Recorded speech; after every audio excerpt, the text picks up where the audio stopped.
terminal. Alright, chamber pressure looks good. Doubling up. Roger, roll, planet. Water towers can fly! Yes! Tango Delta nominal. Pilot downside, SCE off. Say again, SCE off. Off. Yikes. You bet. Concur. We don't need any more of these. And welcome back to NASASpaceflight's live coverage of the SLS rollout. This evening, we are joined by Mr. Chris Gebhardt. How are you doing, Mr. Chris? I am doing well. I've relocated south of my house, and I'm now staring at a very happy building. Yes. It is the happiest of all buildings. And give me a 5x5 in the chat if y'all can hear us. Obviously, start asking questions and whatnot as well, and we'll get those queued up to do a Q&A as we go through. And also, you're in the field, Chris, and also in the field we have Miss Julia Bergenon. How are you? Well, good evening. I am quite well, enjoying this lovely evening out here at Kennedy Space Center right in front of the VAB with a wonderful view of what's about to happen. I sure hope it's a wonderful view. And also pushing buttons today, we have Michael Baylor. Thank you, Michael, for your help pushing the buttons. And also, Mr. Philip Sloss is joining us again. Thank you for coming back for round two, Philip, because Chris, Philip, and I were on NSF Live earlier, and Philip has not been too burdened with my presence. So thank you so much for coming back, Phillips. Yeah, no problem. Only I wish I was out there, but at least we can watch it live. Hey, that's what these live streams are about. And also out in the field, we have Mr. Stephen Mars going to be taking some beautiful photos and probably posting them up. So if you want to check out what he's up to, definitely take a look at his Twitter at SpaceGhostSteve on Twitter. And that is it. So currently, Chris, what are we looking at? I'm seeing some people, some structures, some yellow things, some big things. I even see like part of a crawler wheel. What are we looking at here?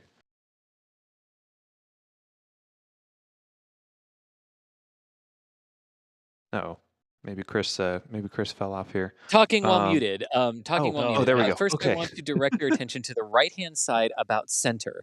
There is a person standing on a yellow pedestal looking up at a gray thing.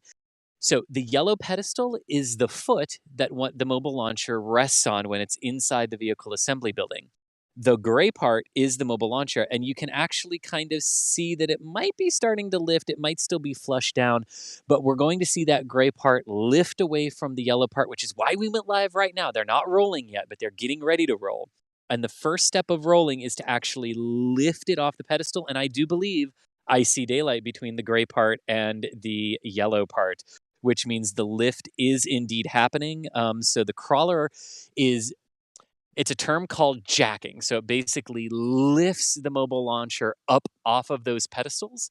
And then that's how the mobile launcher can clear the ground pedestals when the crawler starts to move.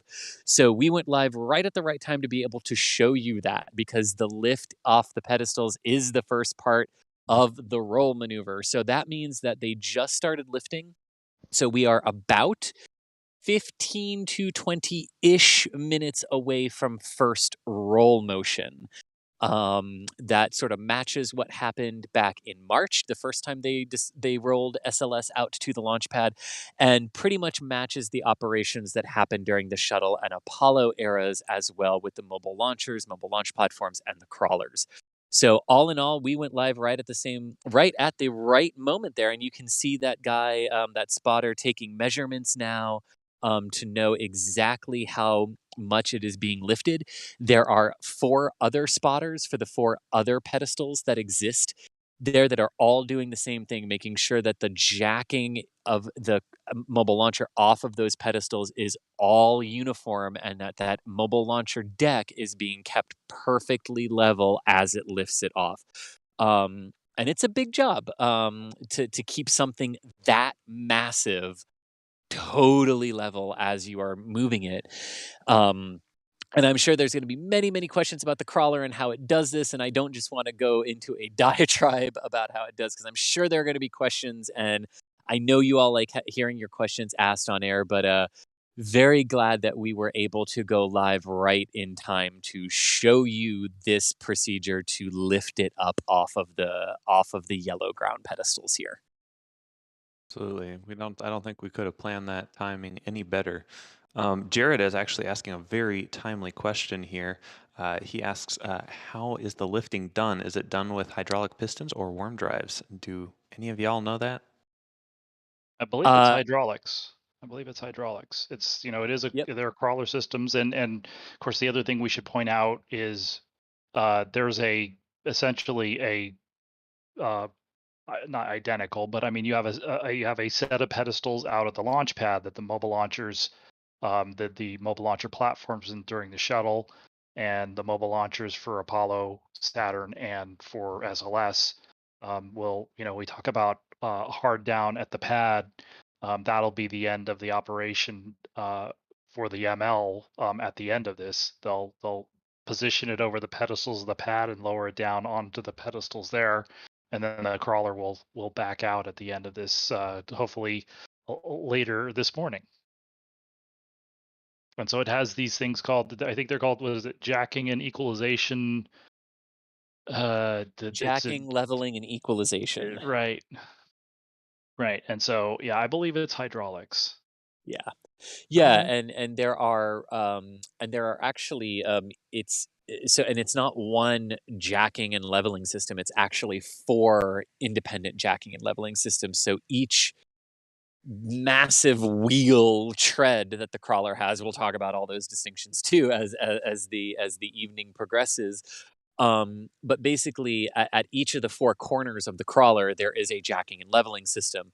So that way, if you're going over uneven terrain, the other side can keep it level. And when it gets to the pad and it has to climb the 5% grade, the 5% incline, it can keep everything absolutely perfectly level. So 4 independent jacking and leveling systems is what is used to actually do the operation you are seeing here right now, which is to lift it off of the pedestals right now.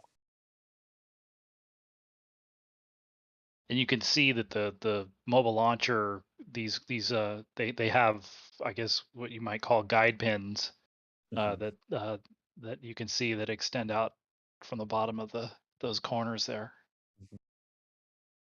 Yeah, and it's also important to note too, because I think a lot of people might think, oh, like it gets out to the pad and it gets to these pedestals and it gets bolted down, right? Like it gets bolted to the pad. It does not. It is the sheer physical weight of everything that keeps it there. They do not bolt it to anything. That's crazy. Yeah, I'll do you one more. Go for it. Go for it. I'll do You you one already more. blew my mind there. Go for it. There is no hold down system for the SLS rocket when it is actually in launch configuration. The only time there are bolts actually holding the rocket to the so when I just said about that they don't bolt the mobile launcher to the pad, they also do not bolt the SLS to the launch pad unless it is for roll operations. So there are bolts with nuts and everything on there holding the solid rocket boosters down to the mobile launcher deck. There are 4 hold down bolts for each solid rocket, but those hold down bolts are actually removed once they get to the launch pad and while they would get into launch operations. And there's just a guide pin with no bolt, nothing holding it down. It is just the sheer weight and mass of SLS that will hold it down to the launch pad as the 4 main engines on the core stage ignite. And then once the solid, because they cannot lift that vehicle, they cannot move it. So the guide pins just keep it aligned to keep it from jumping around from side to side. But there's nothing that holds it down. So once those solids light, bang, up you go. There are no pyrotechnics to release, no possibility of a hang up, no possibility of the vehicle having to catastrophically rip itself from the launch pad. Much simpler design for SLS over shuttle. That is absolutely crazy. My goodness, just letting it sit there. Yeah. Wow. They still have to get the umbilicals away, but they don't. Yep. Like Chris said, they don't use pyrotechnics to disconnect those anymore. The pyros are on the vehicle to separate the boosters from the core stage when the boosters are done, but that's not for vehicles moving a lot faster at that point. and is a lot higher off the ground. Yes. Yes. I'd hope it would be a little higher off the ground. Yeah. Mark is actually asking another question here. He asks, "What time is it going to arrive at the pad, dude? Is that all scheduled out? Are we pretty much holding to the schedule that we had heard earlier?" It is about 11 hours from first motion to hard down. And there can be some variation to that.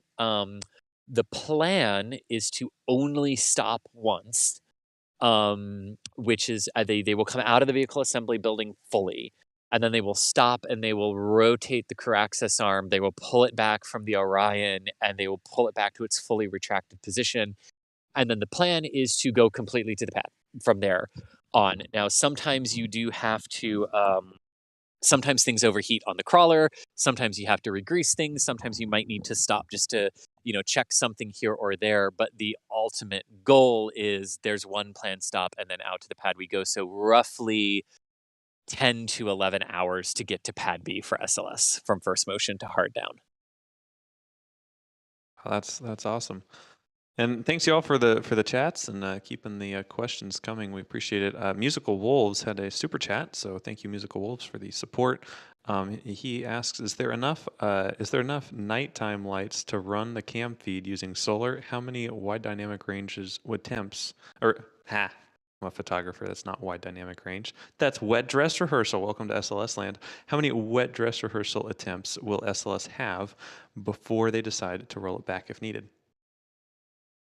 It'll the number of attempts. I think the intent is however many it takes to complete the test. So obviously NASA would like that number to be 1. That would make it a total of 4. But they're certainly intending. I mean, just like last time, the intent was just to go out and execute the test. They just couldn't get they could not complete the tanking part of the test, and that meant they couldn't complete the rest of it. But that's what the schedule is 2 weeks.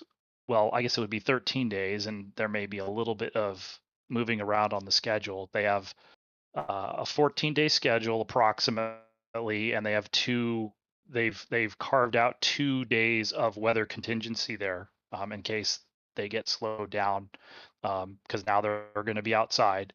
But they'll do the standard 2-day countdown. They just like they did last time. Hopefully the weather won't be quite so severe. I guess you could say that the summer pattern might be maybe a little bit less severe possibly than springtime. I don't know.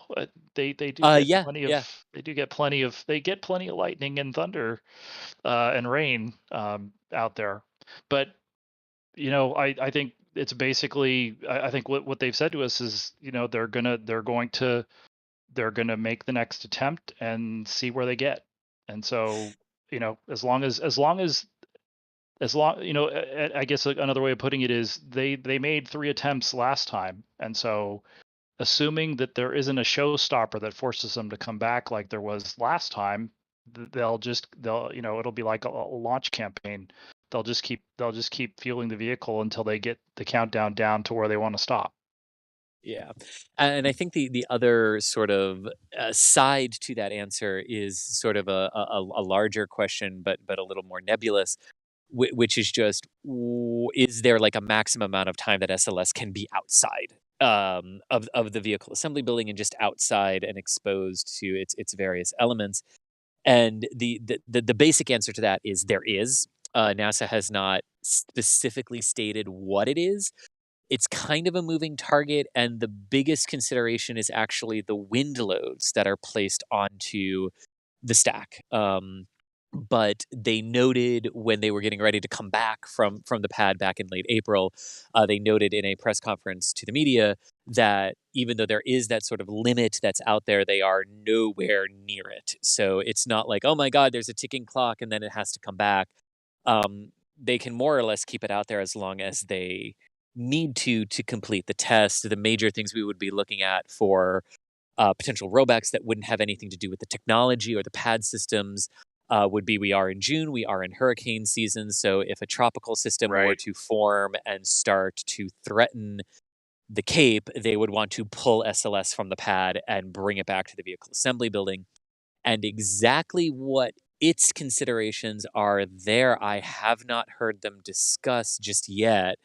And I would caution you on I would caution anyone on using the space shuttle as a sort of determiner or place to start with that, because the major thing you would be concerned about with the shuttle would be protecting the orbiter, and they had a big rotating service structure. So unless it was actually going to be a hurricane strength storm, like 73-mile-per-hour winds or greater on the hurricane scale, they could leave the vehicle out there for shuttle.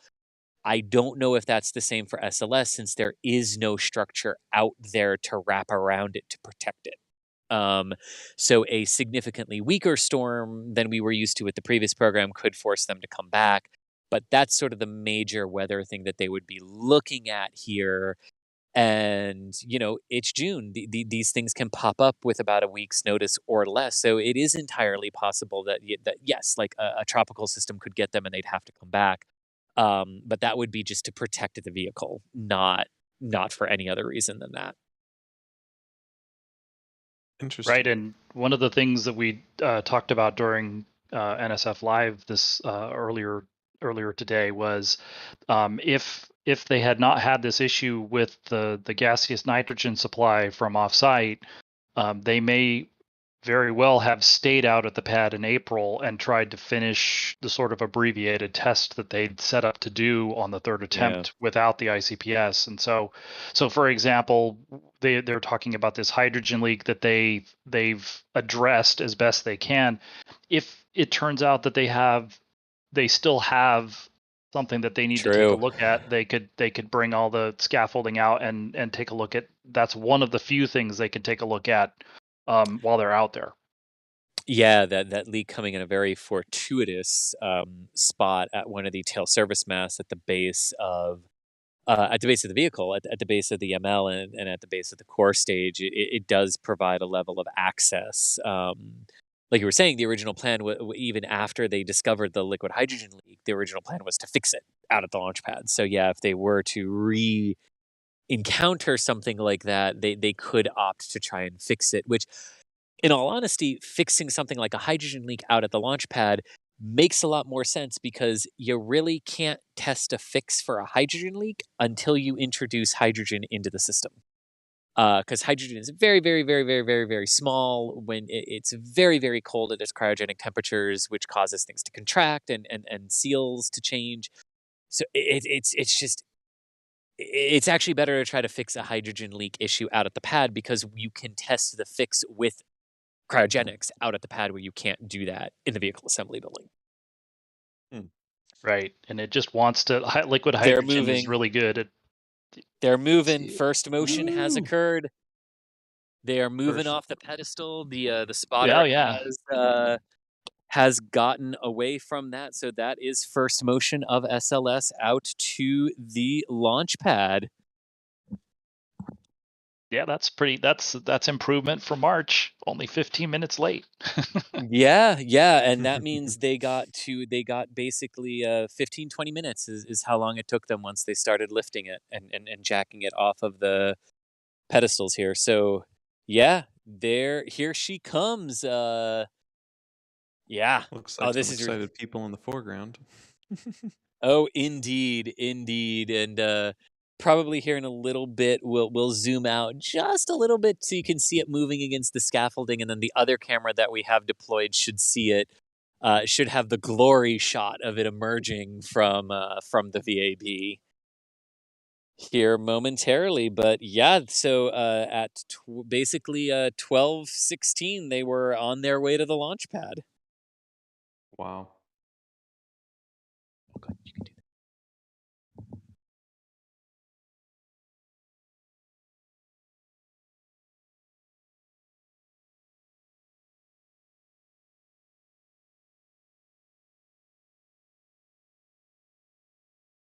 So mesmerizing to watch those big crawler tracks move.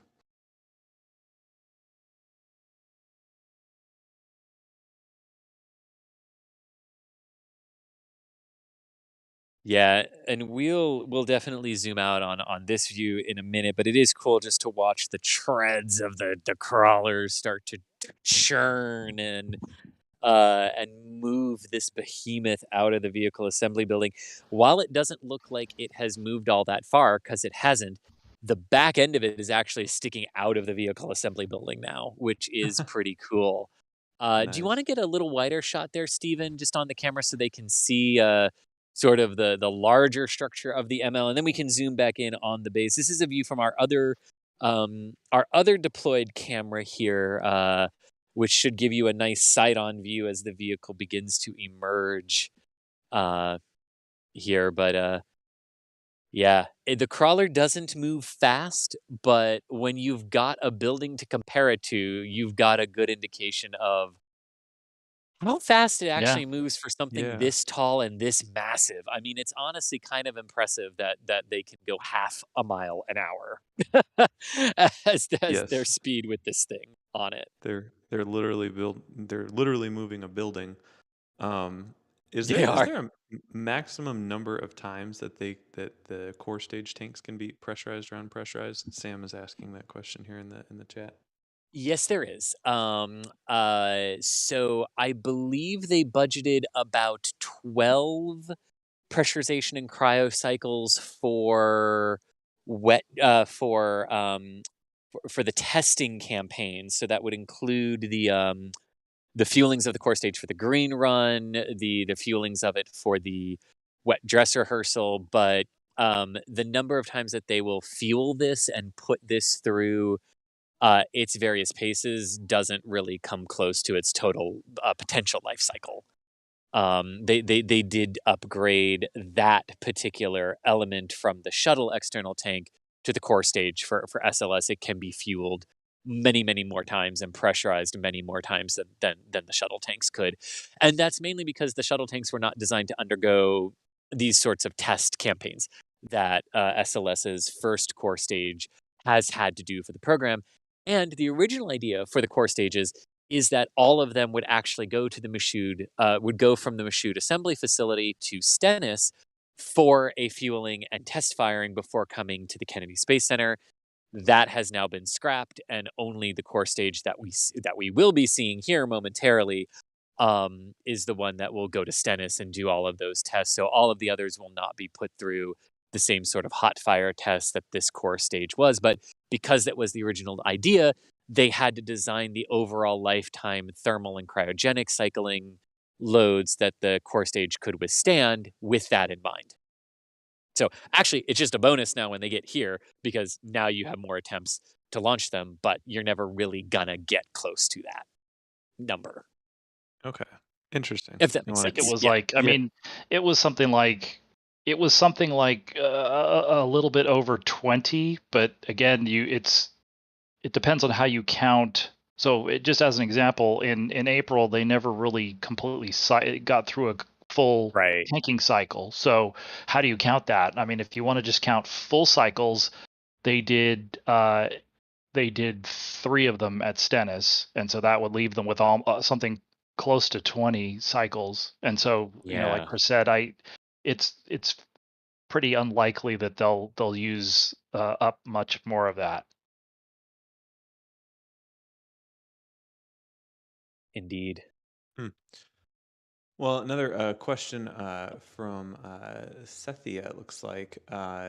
They ask, you'd mentioned a little bit ago, Chris, about hydrogen being one of the smaller molecules and very difficult to contain.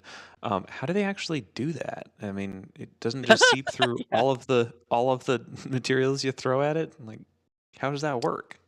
You would think so. Yeah. So uh, hydrogen and helium are the two smallest molecules. So they love to leak because it's very easy for them to leak. Um, but no, I mean, basically, you can design systems, you can design materials, you can design the seals that are used to basically counter for that, right? Like when you know you have a particle that leaks like that, you can design systems that um, that do not leak to the extent that you're going to breach a safety limit, right? Now, when we sort of talk about leaks, something that is good to remember is that no system is perfect, and you do not design a rocket system that uses hydrogen to not be able to launch when there is hydrogen in the ambient air around you, right? Just in Earth's atmosphere, that's impossible, right? You're going to have Mm. hydrogen at some point. Um, but the good thing is that hydrogen, because it only has one electron, it loves to bond with something else. So it usually is not in its free, unstable state for very long because it likes to find other things to go bond to that then, reduce its sort of that reduce its potential, right, to bond with other elements. Chemistry 101, yay everyone. But some of it does leak, right? Some of it does leak out of the tail surface mass. It leaks out of the gaseous hydrogen vents. And that's why there are acceptable limits. It's counted in parts per million, but there is an acceptable part per million count of ambient hydrogen in the atmosphere around the vehicle. And that's why everything is so very heavily censored and monitored so that you really, really know what's there. Because at a certain level, hydrogen around your vehicle is not an unsafe condition if it's in a low enough state where it either won't ignite or when it does ignite, it's not going to be a whoosh like you see with the Delta 4, right? We do not want a whoosh of a Delta 4 igniting the ambient hydrogen around it. So, like at main engine start for SLS, you will see the hydrogen that's still in the air around the engines ignite and sort of flame out really, really quickly. If you go look at some old shuttle engine ignition sequences, you can see what I'm talking about there. Um, so basically, you design the system so that it won't leak majorly, but you can't stop the gaseous stuff from just leaking out. It's gonna happen. So what you're Hmm. trying to really do is mitigate how much of that is getting out, and you basically just over design your system so that you don't breach the part per million count of hydrogen that's available. And I'm going to use two examples from the shuttle program, not because I'm a shuttle file, but because Wait, it's you like this. the shuttle? I kind of do, but Okay. because I but am. because yeah, but because it's the system that this is directly derived from, right? And it is the system of which we can look back to get answers to. So if you go back to STS 93, when Columbia was launching the Chandra X-ray Observatory, the first attempt to launch that mission ended at T minus 7 seconds with an auto cutoff by the redundant launch sequencer, the redundant set launch sequencer, which was basically the big fancy term for the 4 computers on board Columbia that were controlling the countdown at the time. There was one sensor on the mobile launch platform that registered hydrogen spiking above its part per million count. All the other sensors showed this was not happening. The bias in the system is that if one sensor tells you something is going amiss with hydrogen, you listen to the one sensor that is telling you something is going awry. Even if that sensor is faulty and all the others are telling you it's fine, you stop when that one Hmm. sensor breaches its limit because you want to be absolutely sure. So one sensor breached, they stopped. It wasn't a real thing. They redid the sensors and launched 2 days later, and everything was fine. Later on in the program, they had issues with what was called the ground umbilical carrier plate, which was the ground side of the system that vented the hydrogen out of the tank when it boiled off into its gaseous form during the countdown. And basically, what happened is the orange rocket emerges from the vehicle assembly building here from our vantage point. Is That was a real leak. And all of the sensors showed it. And what happened on that one is you violated the maximum part per million count of hydrogen that could safely be around your vehicle. And you had to stop. So we have had instances of hydrogen leaking like that. And if you go back to the 1990s, the year of the infamous hydrogen leaks, when they could not get Atlantis and Columbia to stop leaking liquid hydrogen as they were fueling them, took them months to figure out where it was coming from. And in the end, they never really figured out what the cause of that was, and never really figured out why Discovery would never leak while the others did during that time. So we have had issues before, which has all contributed to this wonderful base of knowledge that we have and that NASA has for dealing with hydrogen, especially these gigantic hydrogen oxygen systems like the SLSs. when that other when SLS's pad is actually fully complete with all of the propellant upgrades, there will be 2 million gallons of liquid hydrogen stored at that pad constantly for SLS. That is an insane amount of Wow. hydrogen, so Oh my you God. better know how to deal with it. And NASA are experts at knowing how to deal with liquid hydrogen like this and keep it all safe. Yeah, That I'd was a hope much so with that longer amount. answer than Yeah. you were hoping for, but it's a They complete do. answer. They they do. I mean, they've gotten a lot smarter about hydrogen seals over the years, and really the big problems that they've had in the last, like this century, for instance, have been like the gup leaks and things like that, where you had misaligned parts, Right. and where you weren't getting you were supposed to be getting a full sealing contact, and you weren't getting it. And I think that's what they're guessing is the issue here, because when they looked at the bolts, the torque on the bolts for this flange, they weren't tightened as much as they were supposed to be.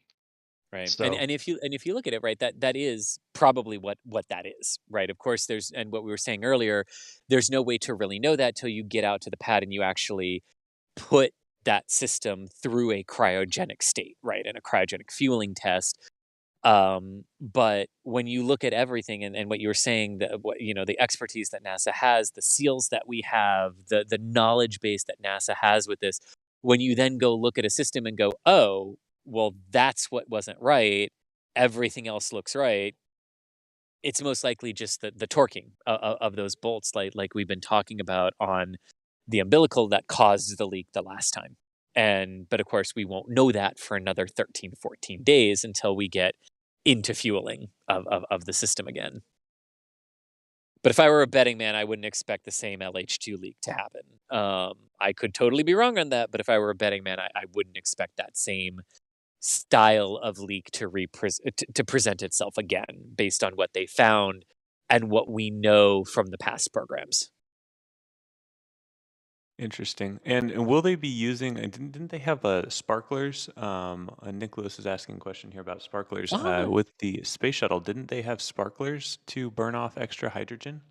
they did, and they do have those for SLS. They are called ROFIs. It's Rofies. ROFI. Sorry. Yes, no, no, no, that's okay. Yeah, they are called ROFIs. Radial outward firing initiators is the term. And that is what they are designed to do. So the big sparklers that started at T minus 10 seconds underneath the shuttle engine bells, they will actually start at T minus 12 seconds for SLS. They are not in a place that is visible, unfortunately. They are actually, Oh, since they have to reside underneath the engine bells to properly burn off the hydrogen in the areas that we're really worried about it collecting, like inside the engine bells, in and around the engines, right, that are very hydrogen rich and have hydrogen already flowing through them to cool them and condition them for ignition and everything like that. The radial outward, the ROFIs will be here for SLS. They start at T minus 12 seconds instead of 10. Uh, but you won't really be able to see them this time unless they have a camera in the flame trench looking up at them, which here's fingers crossed that they do. But they are here for SLS too, and they will do the exact same thing. They will burn off the excess gaseous hydrogen that has collected around the engines, burning that off as the extra precaution, just to make sure you are within your part per million count limit. interesting. you may also Cool. hear them referred to as hydrogen burn-off igniters, or Yes. H buoys. That you heard, if anybody who remembers the Green Run, they were, you heard them on the net called H buoys, but Yes. they are still radial outward firing initiators. So we've got a really nice shot of the upper part of the vehicle here with the Orion up on top and the crew access arm up against the hatch. And I guess we can see the below it. You've got the conical launch vehicle stage adapter, and then the core stage begins with the forward skirt, and then the liquid oxygen tank below it, and then you've got the tips of the solid rocket boosters flanking the inner tank. Hey, Philip, could I interrupt you for a moment? Sure.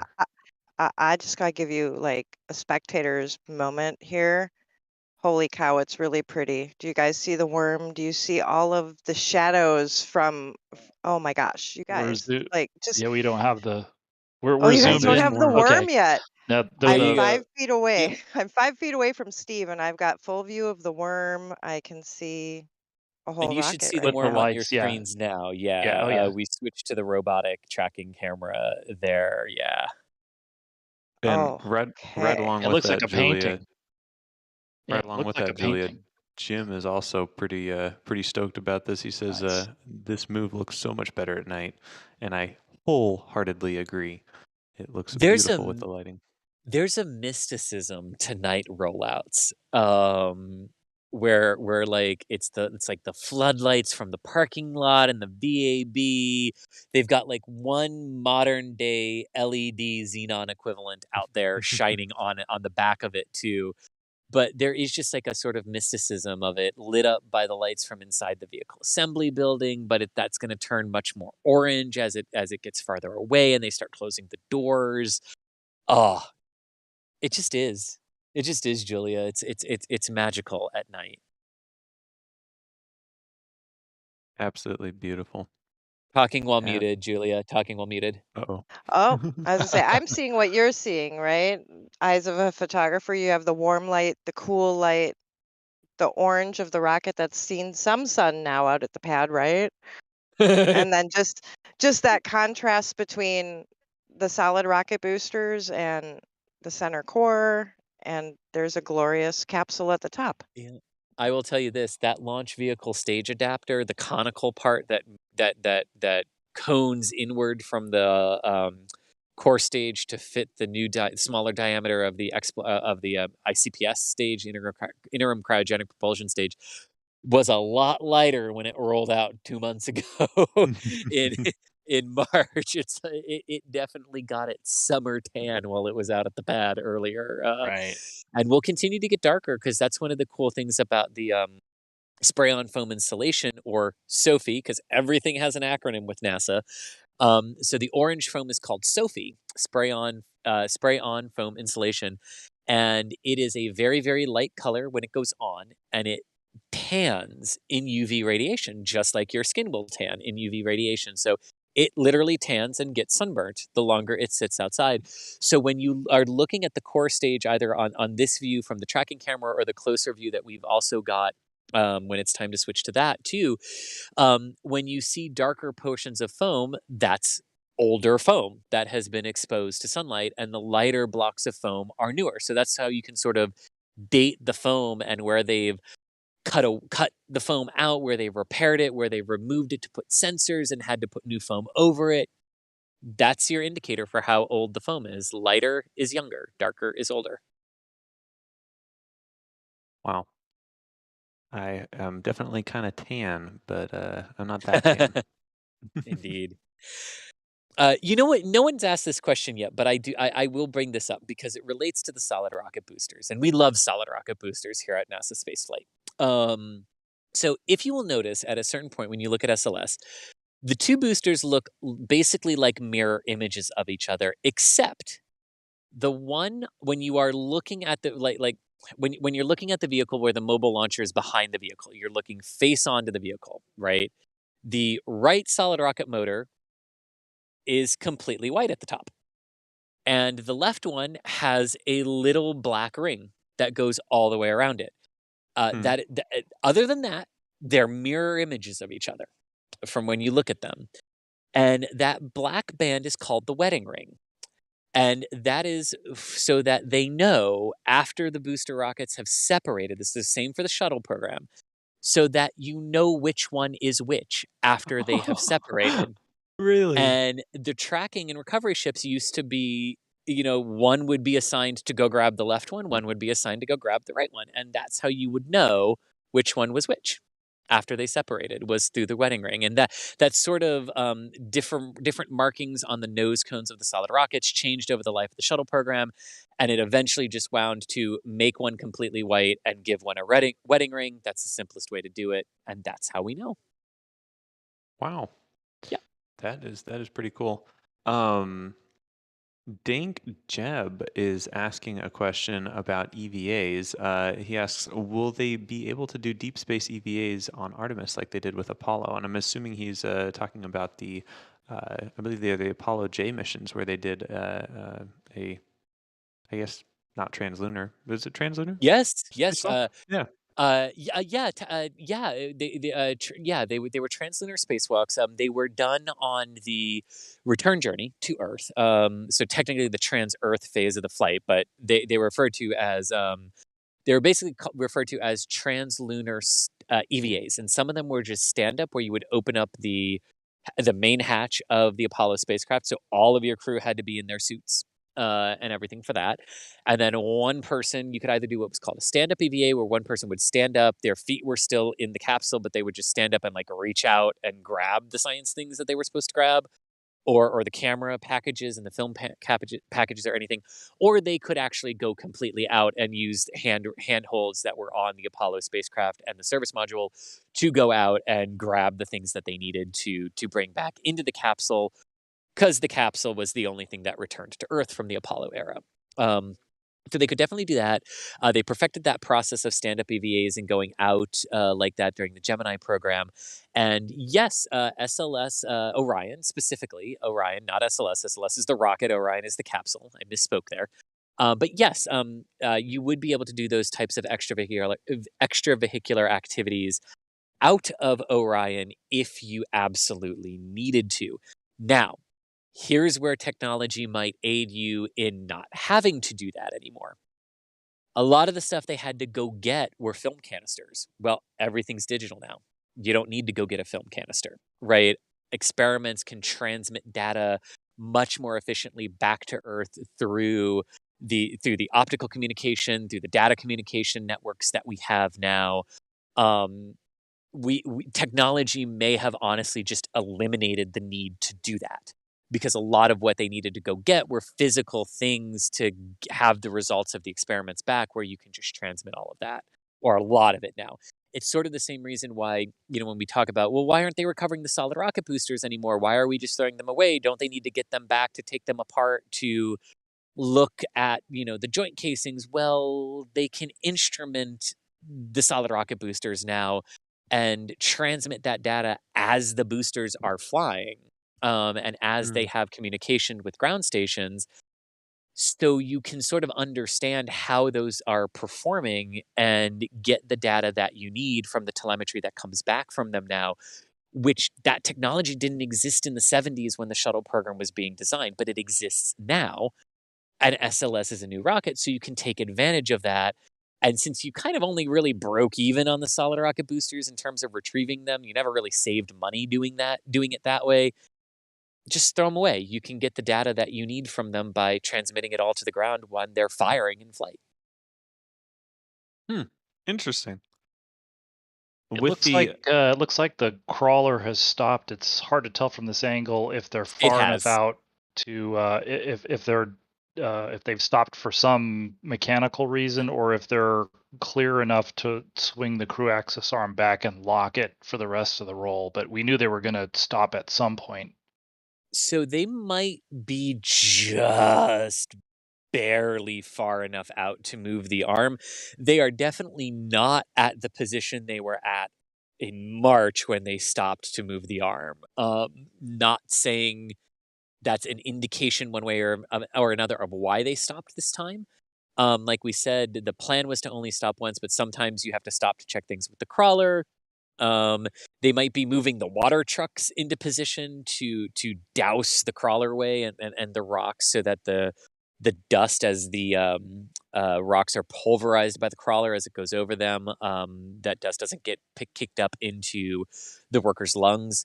A whole variety of reasons they could have stopped, but yeah, I see what you're saying, Philip, and I just judging by the angle from the camera that's on screen right now, they might be just barely out enough to swing that arm, but they might also opt to move a little bit more. Yeah, it does. On It that. does seem like it doesn't, like you said, this isn't.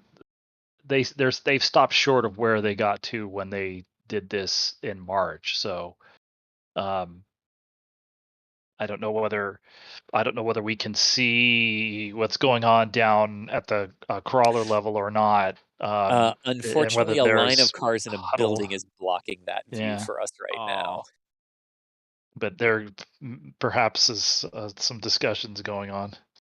Yeah. But like we said, not uncommon, right? Right. To pause every once in a while for these rollouts. I mean, especially since the crawler is the crawler is tasked with one heck of a job. That is 16 million pounds. That this thing is tasked with moving. It's not a light load that has to go down that Yeah. crawlerway.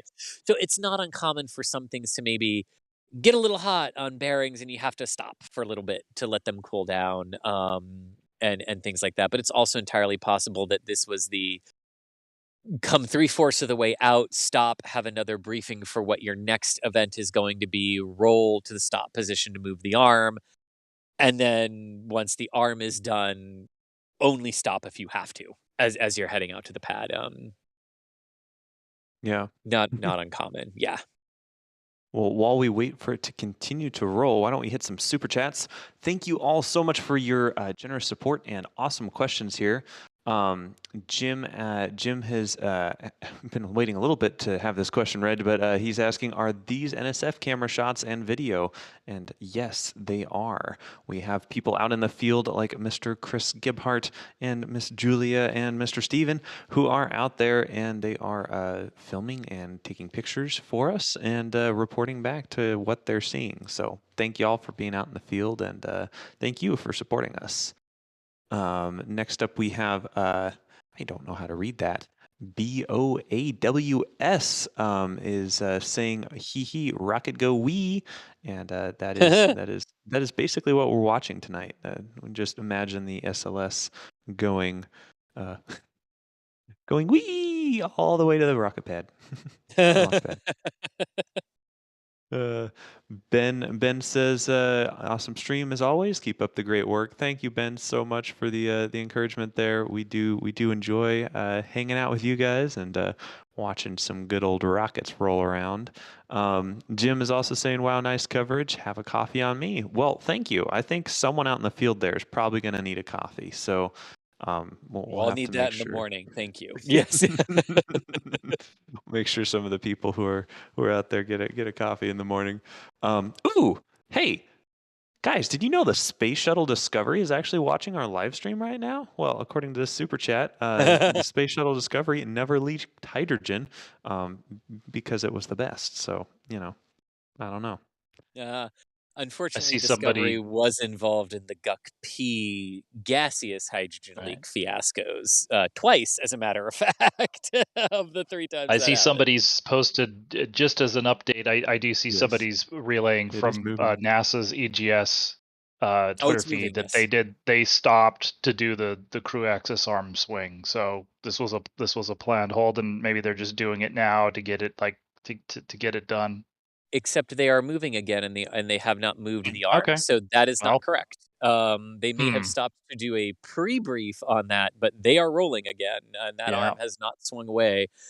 But the major point is that's what we are expecting. We're expecting them to roll a Yeah. little bit more. They are moving right now again. They're kind of making the little slight jog. So the crawler, when it comes out of High Bay 3, sort of comes out and then turns a little bit to the south, and then merges with the portion of the crawlerway that comes out of the adjacent High Bay 1, which you can see all the doors are closed to here. These are the 2 bays you're seeing. One is the high bay with the doors closed right now, and 3 is the one that SLS is coming out of. And the one from 3 sort of turns and merges with the crawlerway coming out of 1, and then out to the pad it goes. So it's making that slight little turn right now. And it was on this turn in March where they stopped to move the crew access arm out of the way. And what is interesting is we speculated some and talked about this. Why do they move the arm? Why can't the arm just go out to the pad extended next to Orion? From everything I have been told and everyone I have met that has asked this same question, engineers, public affairs officers, everyone, it's a center of mass thing for the rolls. They have to Really? swing it out of the way for center of mass, which just seems insane with the mass that is sitting there right now, but it is a center of mass thing. Well, I mean, you've got Wow. you've got a cantilevered. It's a Mhm. cantilevered load. Yep. That's what I was told is it's a loads issue, and it doesn't even though even though you've got a 16, 17 million pound load being carried by the crawler, it does move around, and so one of the things we can't see real well in the dark here is the vehicle actually looks pretty clean on the outside, but for the first roll out and roll back, they had a lot of wiring sort of taped up to the outside of the vehicle, Yeah. hooking up a whole bunch of accelerometers to basically measure how much the vehicle kind of shakes and rattles and rolls, which not large scale, but it does shake around a little bit. And so this crew access arm is a little different than the one on for Shuttle, for instance. It's certainly similar to the way that they did it for Saturn, but as Chris was saying, it's a loads issue, and so this is what they do. And in fact, they did the same thing when they leave the pad, when they left the pad, when they rolled back at the end of April. It was the same thing. They retracted the crew access arm before they started, and then right before they, when they reached this point going into the VAB, they stopped and extended the arm back up against the outer hatch. You've got there's a hatch on the launch abort system, and then that leads to the hatch on the Orion itself. And I know someone's going to ask this, so I'm going to answer it now. If they have to swing the arm back, why don't they just do it in the VAB? There is not enough room in the VAB to Right. do it, so you have to It roll can't. just far enough Right. outside and then swing it. Yep. Right. It's blocked. So now we're looking at the business end of the SLS here. And Just we the are best end, the still fleeting end. rolling. Yeah. Yeah. Yeah, and I love this view because you can see the core stage, you can see it flanked by its two solid rocket boosters, and then on the tail service mast, the big tombstone gray looking thing, you can see what looks like a catwalk that extends outward from it out toward the base of SLS. That is actually the liquid hydrogen tail service mast. And that catwalk is the part of the tail service mast that swings out to SLS that brings all of those electrical and data connections and crucially, the propellant fill and drain lines for the liquid hydrogen outward to the vehicle. So when we talk about the thing that leaked on the tail service mast of liquid hydrogen, you can't quite see that part of it yet, but that is the structure it is connected to. And that catwalk thing, if you look just above it, you see what looks like that the tail service mast, the gray tombstone looking thing, has an opening in it. And at T0, at the moment the solid rockets light at the end of the countdown, and those quick disconnects are triggered to separate from the base of SLS, there are massive weights on the opposite end of that thing, and they just yank upward and into those tail service masts, into the dog houses that protect them up there. And then they form the sort of protective, they themselves, the underside of that catwalk, forms that protective seal to protect the umbilicals and everything from the exhaust of the RS-25s and the solid rocket boosters as SLS starts to ascend. So when we talked about the thing that leaked, that's it, and that is the correct side. There is one on the opposite side of it that's identical, but for liquid oxygen, more or less identical, and for liquid oxygen, and it functions the same way in terms of how it disconnects from the vehicle and how quickly it slams back into that protective casing for protection as SLS rises off of its pad. Wow. A question that wasn't asked, but there's the answer Yeah. anyway. No, my goodness. Thank you, Chris. I learned something new every time you open your mouth about SLS. This is amazing. Similar to how little I know with Space Shuttle. Always learning from you, Chris. Appreciate it. Speaking of, James asks you a question, Chris. Okay. Which are some of the best shuttle documentaries or docu-series? Because I've heard that you might know Ooh. something about shuttle. Oh, hey, wait. Ooh, Hey, Chris, yeah. Yeah. you know what would go with that? What you just talked about, the slow motion pad films. Which Yes. documentary Yes. is that? Yeah, so there's so those are two separate questions. So the one that Julia just described, there's a great video if you go on YouTube or so YouTube's an easy way to find this because there's a documentary that they made where they took a whole bunch of slow motion engineering footage. If you just look for shuttle slow motion liftoff, look for the thing that's like 40 minutes long. That's the one you're looking for. And basically, it's called the best of the best, is what Steven just said. um, uh, Best of the best shuttle is what he's saying to search for there. But basically, an engineer actually breaks down for you what is happening at each like millisecond of the countdown. For the final 7 seconds of the countdown for the shuttle as the engines are launching and the quick disconnects are separating at T0. Really good on that one. That is a good one that explains sort of just how all of that works for the shuttle. Grain of salt, it's very different for SLS, so if that's a good historical thing. Good overall documentaries for the shuttle.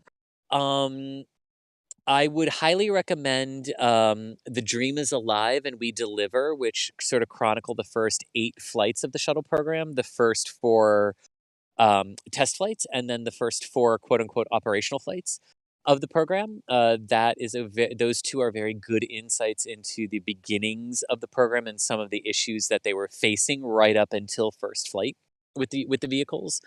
There is also a great one from the Discovery Channel whose name I am totally blanking on right now from like 1995, and it follows different people around from the different from different parts of the program as they're going through getting the vehicles ready for flight.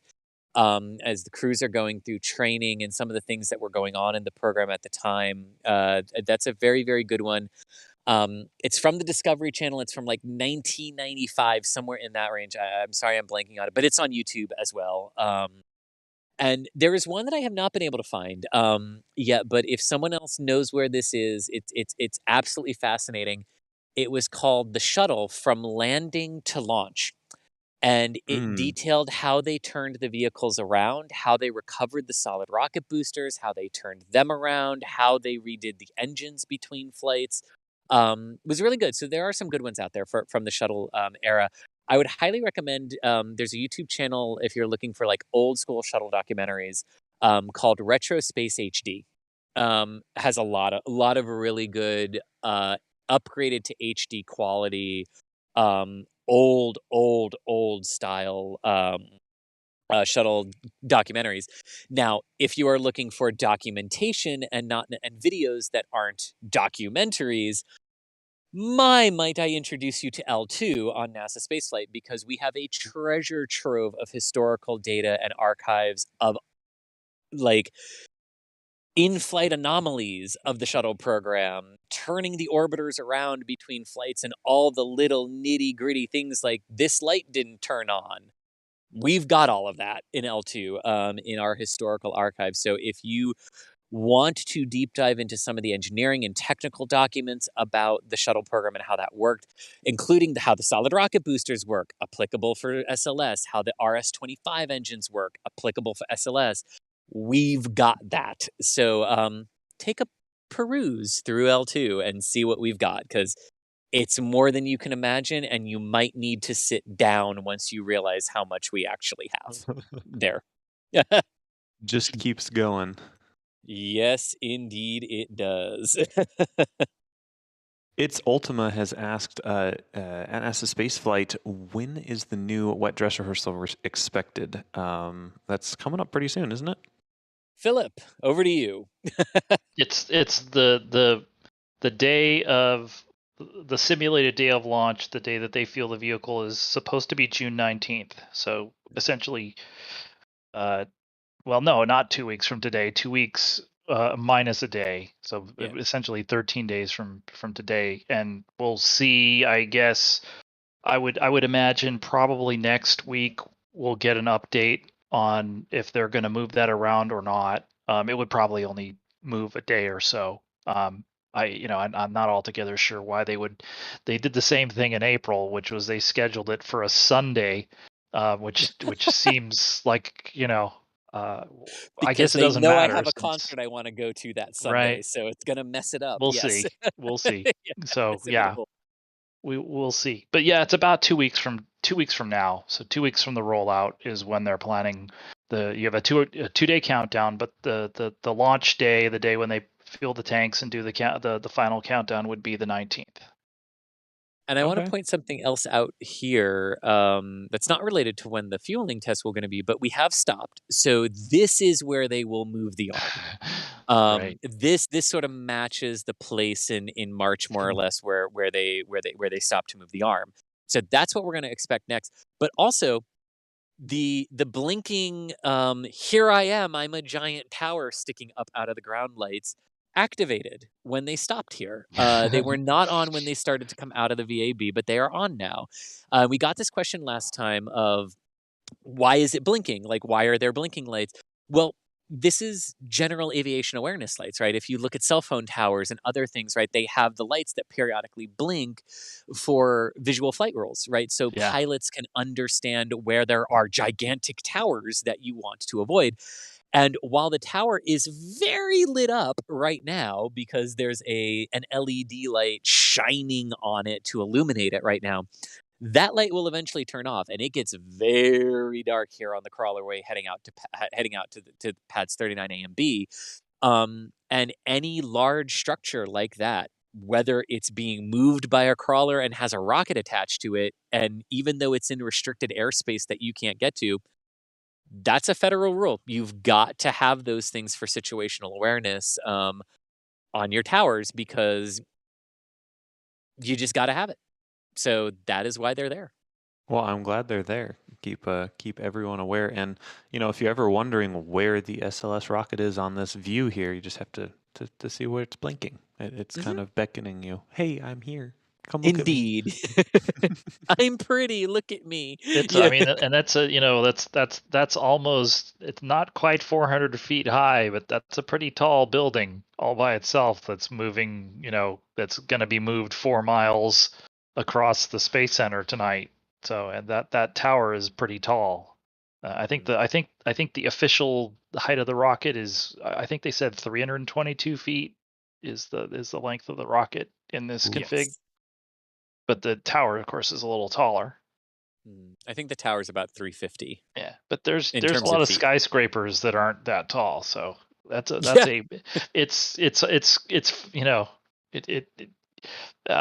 in March, it's like you just kind of it seemed I mean, it's surreal was the word I kept thinking of when I'm watching that thing roll by me. It's just surreal to see something that big Moving. move like that. Yeah. Yeah, it really is. What's and it great just too looks is you great at can night. see people. Mm. Oh, it is. It looks gorgeous lit up at night. You can see people on the level where the access arm is, and directly below it, they have their big work lights on, and you can kind of see the light moving around as the head is Yeah. moving of the person there. But that would be a spotter. So just like we saw the spotter earlier when we began our stream, and you could see the spotter there as they lifted the ML off of its ML mobile launcher.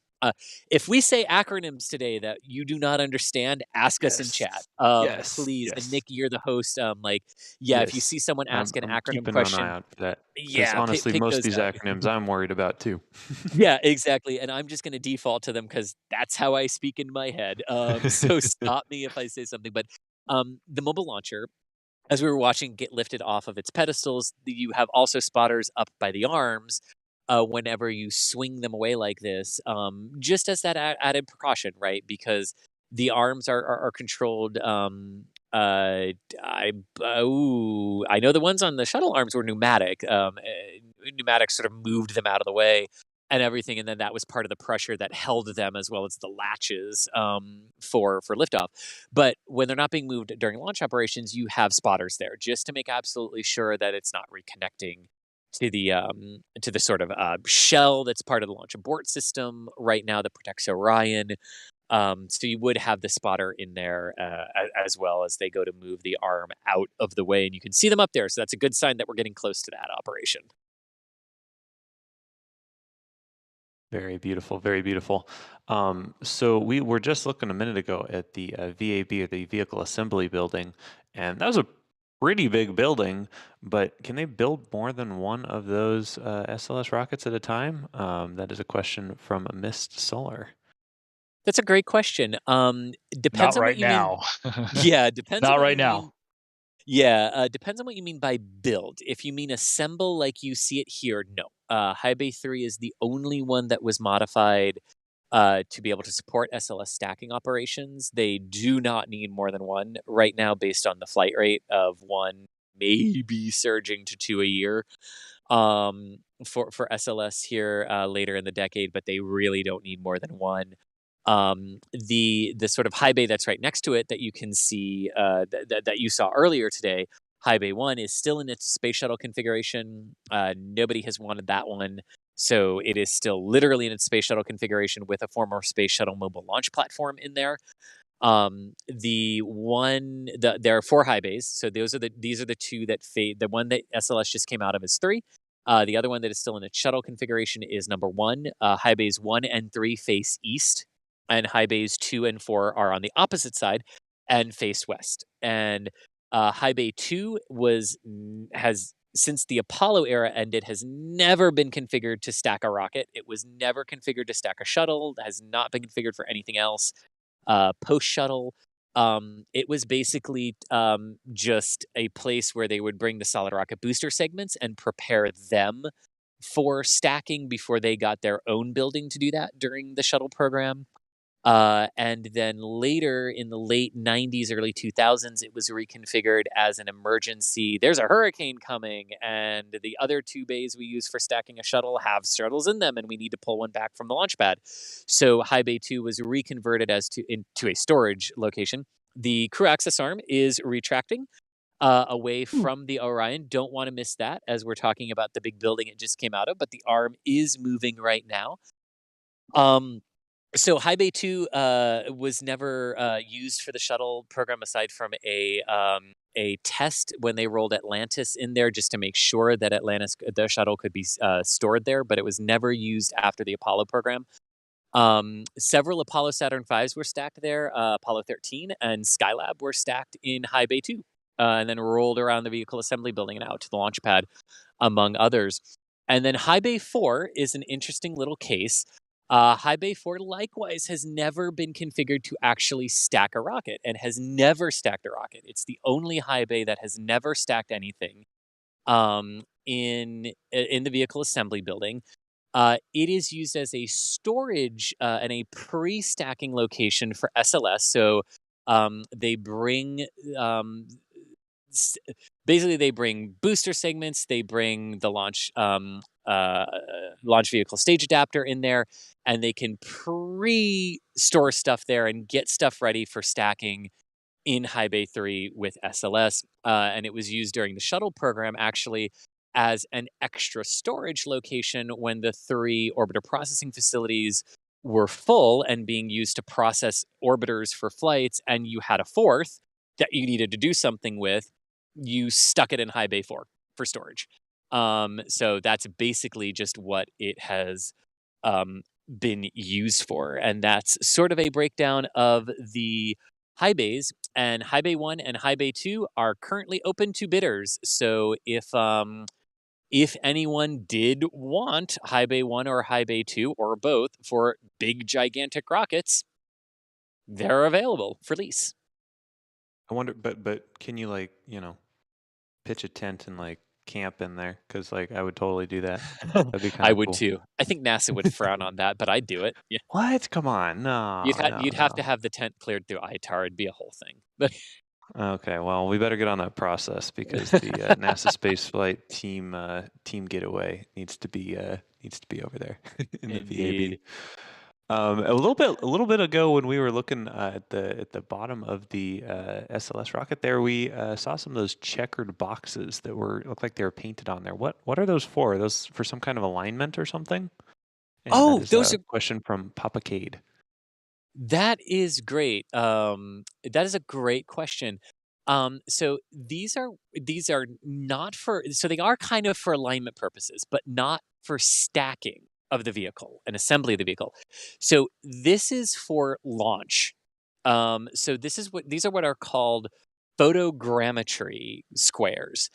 And basically, what that means is they are there so that when the vehicle begins to move at liftoff, when you have all the engineering cameras that are looking at this thing and when it is flying through the atmosphere, right? And you have no other building or structure around it to sort of understand, is the vehicle rolling? Is it yawing? Is it pitching the way we want? When the solid rockets are separated with their pyrotechnic devices, how are they separating away? Are they actually moving the way we expect them to in relation to the core stage? When it's lifting off, is the vehicle lifting off in the manner that we expect? Is it moving one way or the other or going straight up like we expect it to? These are those markings on the boosters, and they are painted onto the core stage and various elements of the launch abort system as well. You can see one Those here are in this shot Yes, you on can. the Yes, you Orion can. stage adapter right above the American flag there. Yes, you So can. yeah, Yep. And that's what they are for. They're basically just there to give the engineers and the who are watching this thing from the engineering cameras and the ground checking cameras to make sure it's all separating and moving as a system and then as its individual components upon stage separations or stage separation events. It's to verify that all of that is happening. So over the course of the program, I believe the solid rocket boosters for the second one also have these markings on them, very similar to the ones for very similar to the ones for for the first flight for Artemis 1 here. But the eventual idea is that those would go away once and they won't paint them on once the vehicle is sort of better understood or not better understood once it is verified that it will behave the way we expect it to behave. I think that's a better way to put it.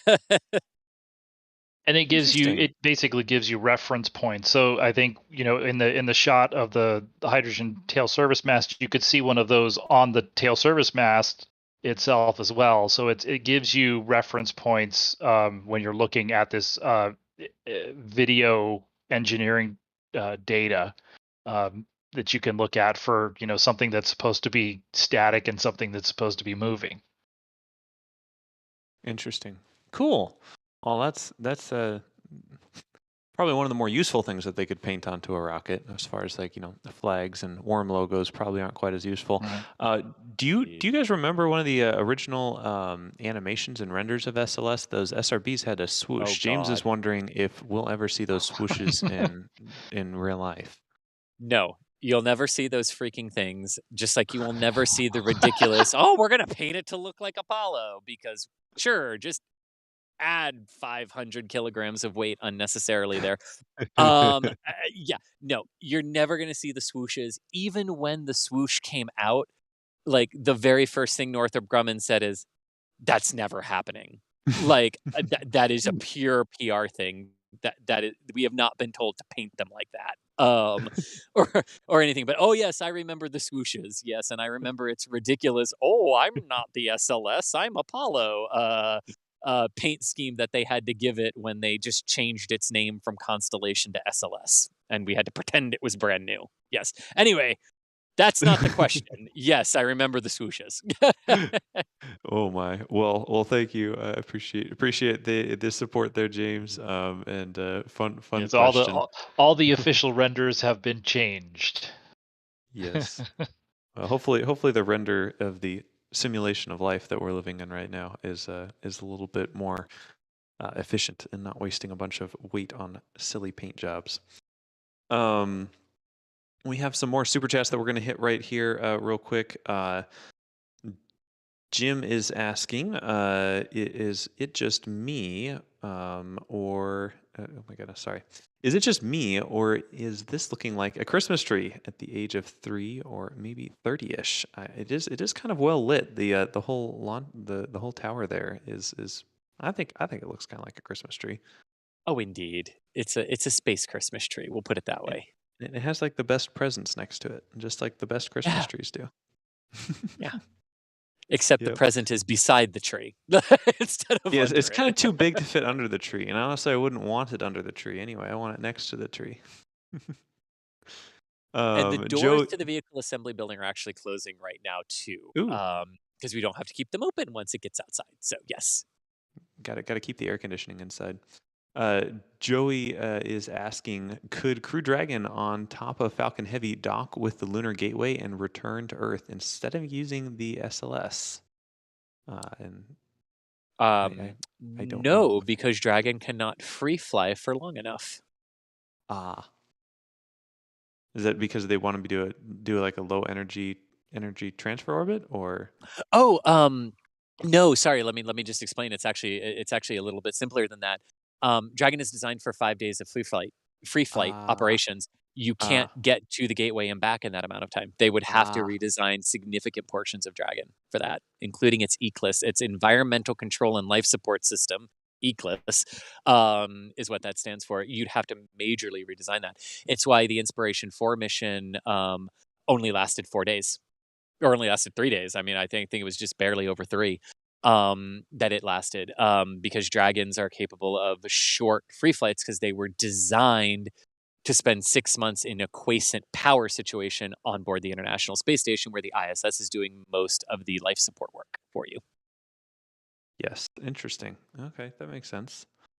Thank you, Joey, for your support, and all the super chatters here who have just been so generous in helping us stay awake and keep the conversation going. Nikon's in space is saying, "Great stream, guys. Keep up the good work. Thank you, Nikon's in space. That is very generous of you." Uh, James is asking, "Is there any update on the future Dark Knight boosters for SLS?" And to be honest, Oh, I'm kind oh of my curious god. about this question. Oh my god, someone said Dark Knights, which tells me you've been around for a while following this, because those were like a throwaway name from a decade ago for what the upgraded boosters would be. Yes, they are still a thing, but they have a different name now. They are called BOLE, Booster Obsolescence Life Extension, is what it stands for, BOLE. And basically, once they use up the stock of former shuttle booster segments, um, because they are throwing the solid rockets away, we do not need to recover them for inspection. As we touched on about half an hour ago, all of that's going to be transmitted to the ground, so we still get the data. We just don't get the boosters back, but we get the data that we need to make sure that they're healthy and operate as they would. So after we're done using all of those, there needs to be a switch, right? You need to go to different composites. So they're switching to a different type of carbon composite that they can use now, which is lighter than steel but stronger than the steel casings that they use now. And the propellant's going to change a little bit for higher energy.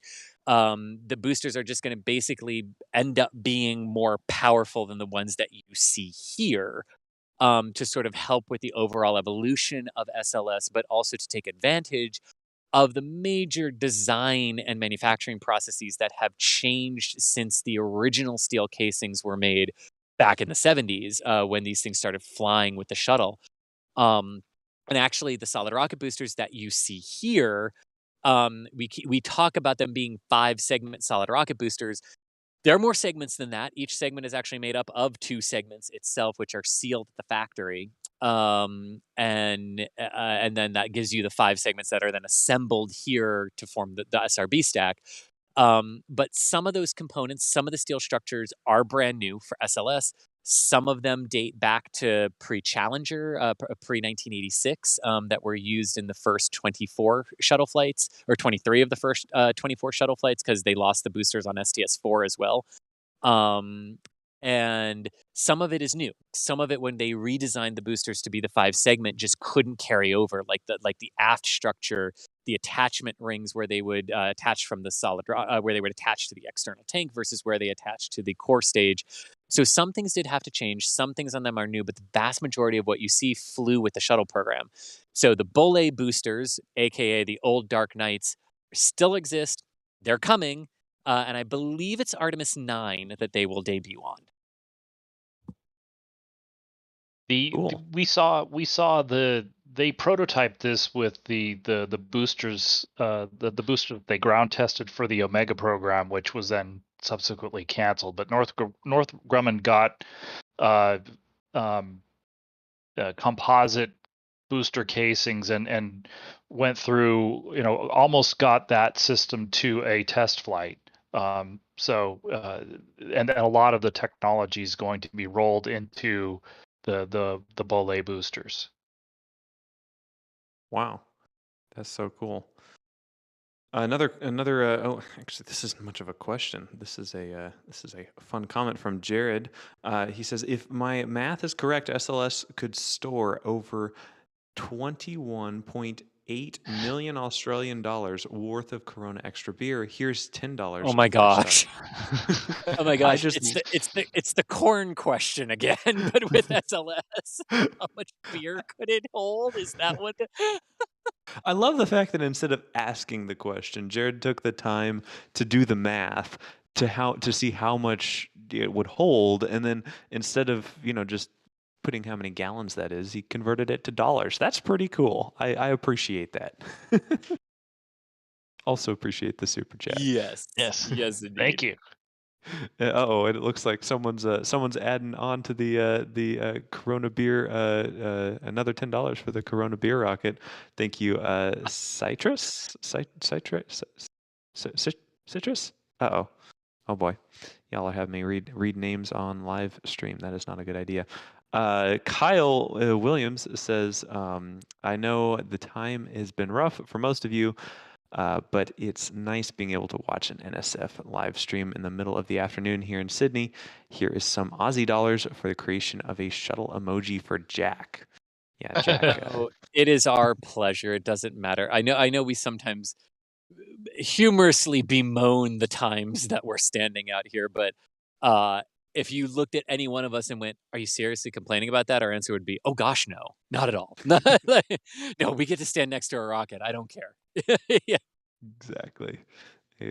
Also, you should get used to SLS rolling out at 12:01 a.m. because this is usually when NASA rolls its rockets out to the launch pad. Is there a reason why they like doing that? It is the most stable time of the day weather-wise, and when you have an 11-hour roll operation with no lightning protection, you need to make sure that you are within the lightning protection system at your pad when a storm might arise. So yes, 12:01 a.m. is usually always first motion target. Yeah. Oh, and the water truck just activated, so they are going to be rolling again if they are not already. I think they actually Right. are. They are moving already. So the roll to pad B has commenced again, and that is important because this was the only planned stop. So other little stops would be for minor little things that come up with the crawler, or like if a spotter goes, "Hey, stop! I want to check something." They stop for things like that. They do not actually stop if a worker needs to get off of the crawler or off of the mobile launcher. They just keep rolling. The little stairs go right to the ground, and you can handle stepping off something that's moving at half a mile an hour. Wow. Let's put it that way. Well, speak for yourself. Well, true. But here's something that came up last time, right around this moment, and it's a good question. What is the fuel efficiency of the crawler transporter? Well, Oh, my boy. friends, it uses diesel fuel. It gets a whopping 32 feet to the gallon. Wow. So all told, it takes about 710 gallons of diesel for one trip from the vehicle assembly building to Pad B, is about how much it takes. And Pad B is 4.3 miles away from the VAB as the crawlerway goes. So yeah, it's 32 feet per the gallon, about 710 gallons total to get it to Wow. the launch pad. That's like almost $4,000 worth of diesel just to go Yes. a couple of miles. It's, Now, obviously, it's a they're little moving a whole It's a little building. pricier. It's a little but- pricier these days. Oh yeah. True. Hey, do you guys want another fun crawler fact? Because I found one that I referenced, oh my gosh, you guys, way back in June 2018. when we were talking about crawlers when they were being refurbished, right? Ahead of this. And each track has 57 shoes. Each shoe weighs 1,984 pounds, and its joint needs a spray of lubrication every revolution. And who doesn't have WD-40 in their cabinet, right, Chris? Oh Right? boy, that's Right. a lot of WD-40.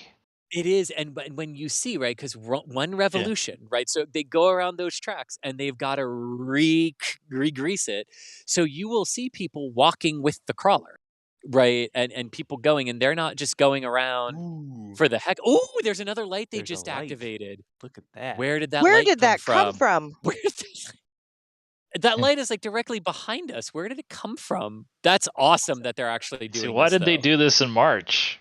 Seriously, this is awesome that they're lighting it up like this. I didn't actually Yeah, that's expect them to cool. do this. I thought we were just going to be at the mercy of whatever ambient light existed. This is awesome. Okay, so I Yeah, think there is Overexposed our someone camera there. down below on the ground with that. It looks like it's with being that. aimed up. Yeah, yeah, it must be in That's front of us because I nice. don't see the source behind us. But anyway, yes. So you'll see people walking with the crawler, right? They're not just monitoring its systems; they're re-greasing those things as they go by. Oh wow, that's funny. Indeed. Wow. Indeed. And the crawlers do not turn around, right? There is no way to turn them around. They can't execute 3-point turns. My God, a crawler, it would probably be like an 80 million point turn to turn this thing around on a crawler, right? They can't turn around. So how do they go backwards and forwards? Well, there's one cab to drive it on one end of it, and another cab to drive it on another end. So when it's time to go the opposite direction, you just walk to the other cab, get in it, and then drive it the other direction. And that's how they turn it around. Is they don't. They just go to the other cab and go forward from there in the new direction the cab is facing. So basically, the crawler always goes forward. It never goes backward. It always goes forward, yes. Paradoxically, All it right. always goes forward, yes. Oh, this is awesome the way they're getting it lit up and everything, or trying to get it lit up. They're getting there. They'll get They're there. getting there. They'll get there. Yeah. They're getting there. Don't want to Yeah. focus those beams too small because it looks like they might, like a magnifying glass, start a fire on Yeah, I was something. gonna That would be bad. Yes, the other orange rocket takes off on fire. This one doesn't. Yeah. Yeah, don't do that. Oh my. All right, let's get back to a few super chats here. Jack Woodman said, "Does the mobile launch platform get damaged or need refurbishment after a launch?" Oh, heck yes. Okay, Yeah, that's that the is the official answer. answer. That is Yes, the yes. official answer, Jack. It's oh heck yes. Yeah, we can talk a little bit more in detail about it. I feel very self-conscious. I feel like I've been the one talking the most on a stream about SLS with Philip, and I should be stopping, and Philip should be talking most about this. But yeah, the ML will need a lot of refurbishment once SLS launches, and that will come mainly from the incredible power and thrust that is going to be coming out of the back end of this system. 8.5 million pounds of thrust at liftoff. Those solid rocket boosters are going to, you want to talk about sandblasting something? Holy moly, the power of what comes out of those solid rockets. Yeah, that deck is going to get a beating.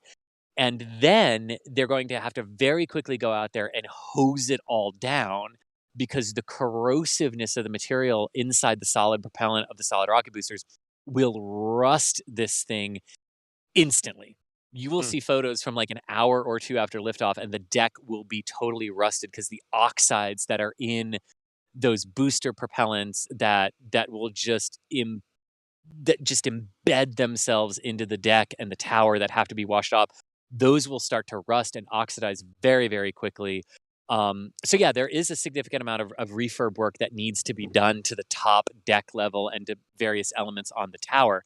Now, the plumbing, the electrical, the data, everything that's sort of inside the mobile launcher, that's protected because the deck of the top deck of the mobile launcher that takes all of that abuse at liftoff is designed to take that abuse to protect what's underneath it and what's on the side of it. So yeah, it will definitely need some tender loving care when we are done. And if you want to see what it might look like afterward, go Google search shuttle mobile launch platform after launch. You'll see what they look like. They're not gray, let me tell you that. They're not gray.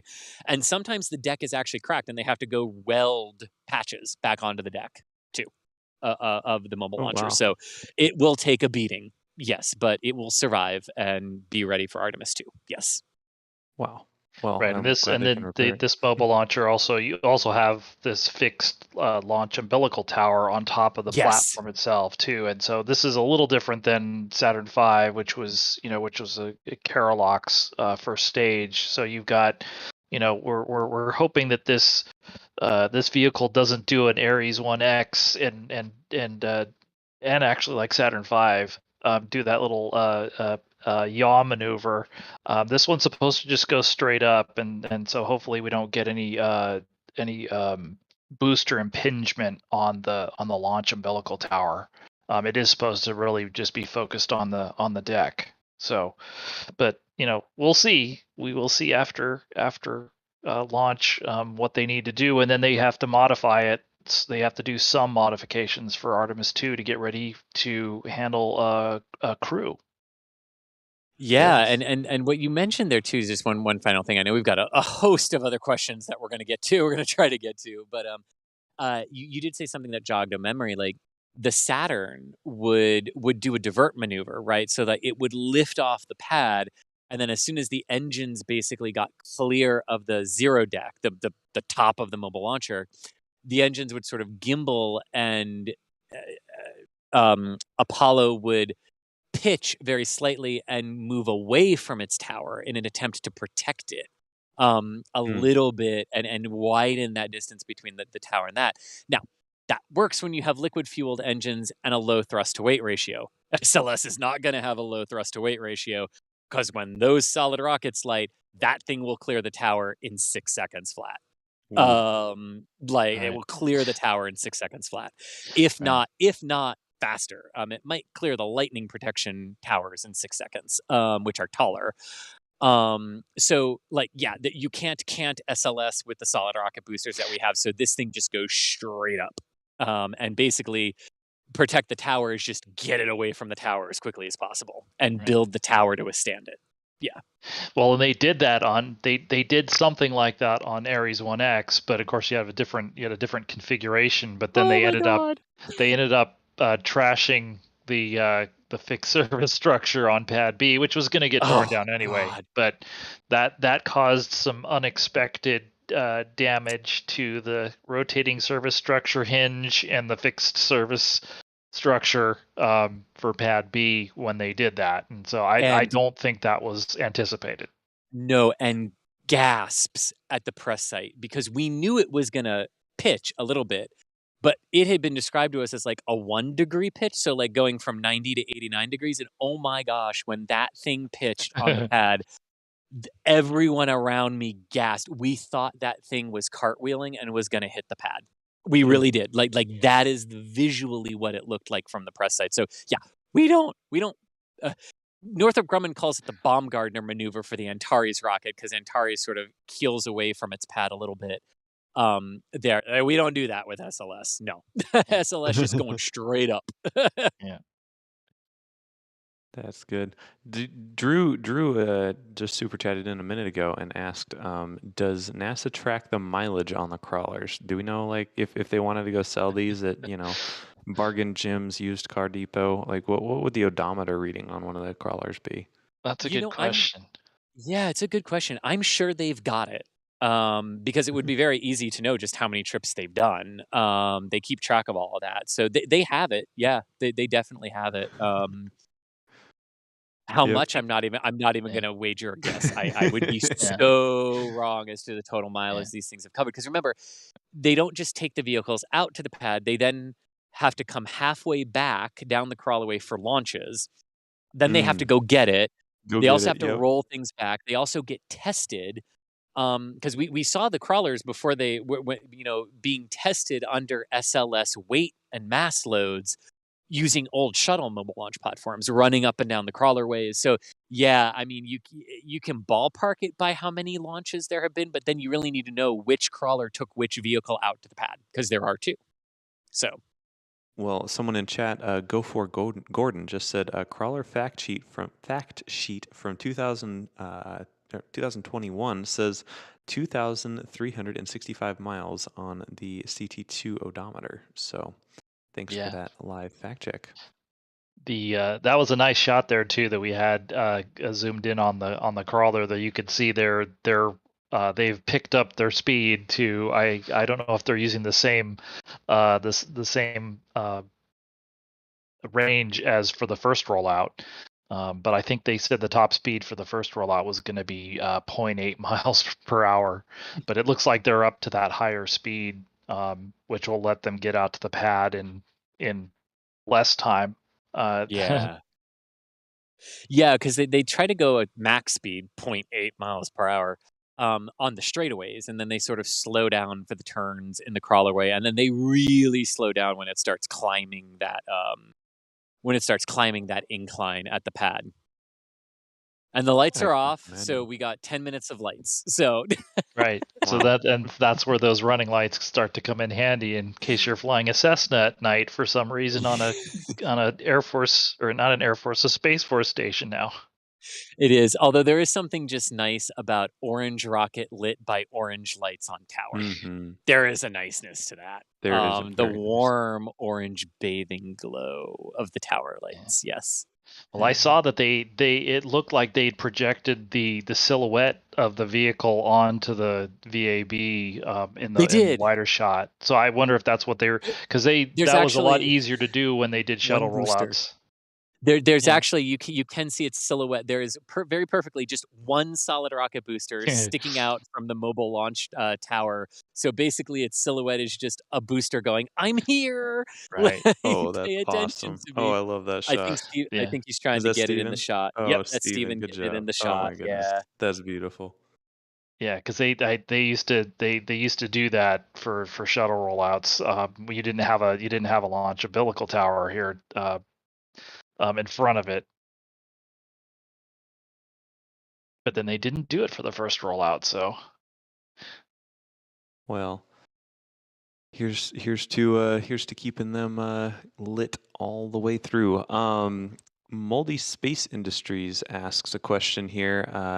Which Artemis adjacent mission, Capstone, Blue Ghost, etc., are you most excited for? SLS Fan Club. Say Philip, that again. do you have any Artemis adjacent missions that you're most excited for? Capstone, Blue Ghost, etc.? I mean, I would the capstone mission is really interesting. I mean, one of the things I was reminded of in that they're talking about this is that they're doing this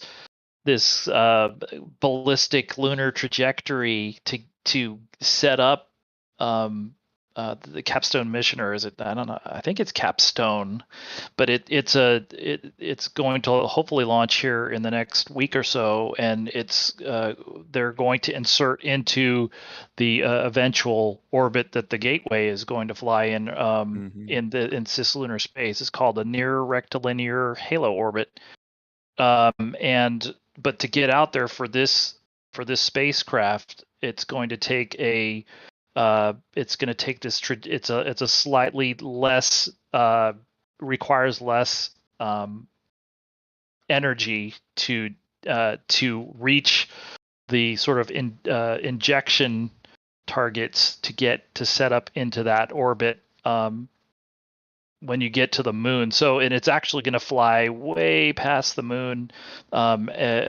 Eventually, it's going to sort of spiral out, and so I am really interested in how they set that up. Once it's going to go, insert into a higher Earth orbit to begin with, and then just following it as it makes its way out to the moon, and then it'll just be interesting to see, because this is going to be the first time that they're going to be flying a spacecraft in that orbit. And of course, I'm not sure. There are a lot of different types of near rectilinear halo orbits that you can fly with different. There's a 4x1, there's a 9x2. I'm not And what do those mean when you something. say 9x2, 4x1? What do those mean? I'm trying to remember if it. I think it had to do with the lunar cycle, but it's the the size of the orbit. Let me see if I can pull that up. But when I read the press release, it didn't sound like the one that they were talking about originally for Gateway.